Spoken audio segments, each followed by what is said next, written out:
Nakakain na naman po si Jomar. May tilapia na naman po. Yung ina niya, di kumakain ng asang. Samantalang siya, sobrang sugapa sa isda. Lahat kinakain niya. Oh, tingnan nyo kung gaano siya katakaw sa hasang at bituka. Samantalang yung nanay niya, di siya kumakain yan. Nandidiri siya.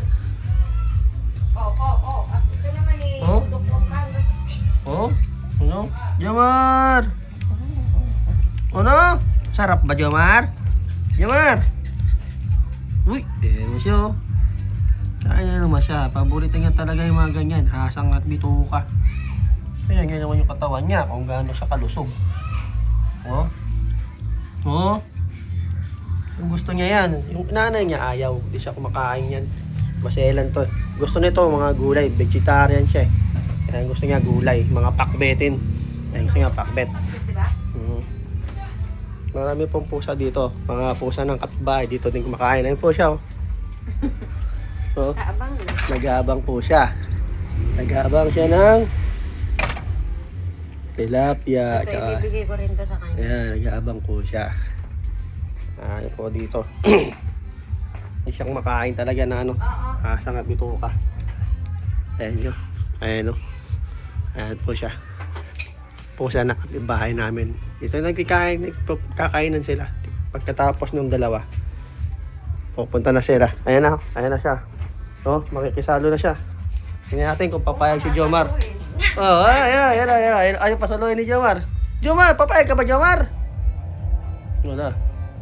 Nagawang ka na, Jomar. Ay, tinakbuhan ka ng isang bituka. Nagagalit.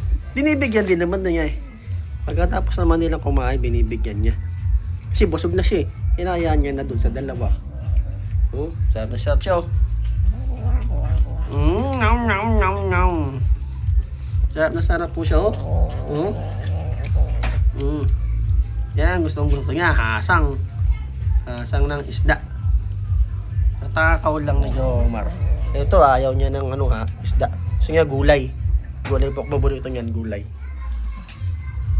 Lalo sitaw. Yan, gusto niya sitaw. Sitaw, tsaka adobong kangkong gusto nito. Ito naman, isda.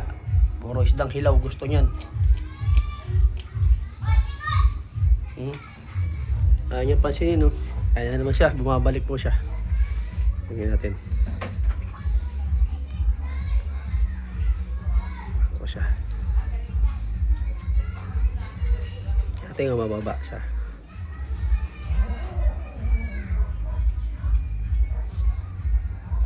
Tingnan siya si Jomar.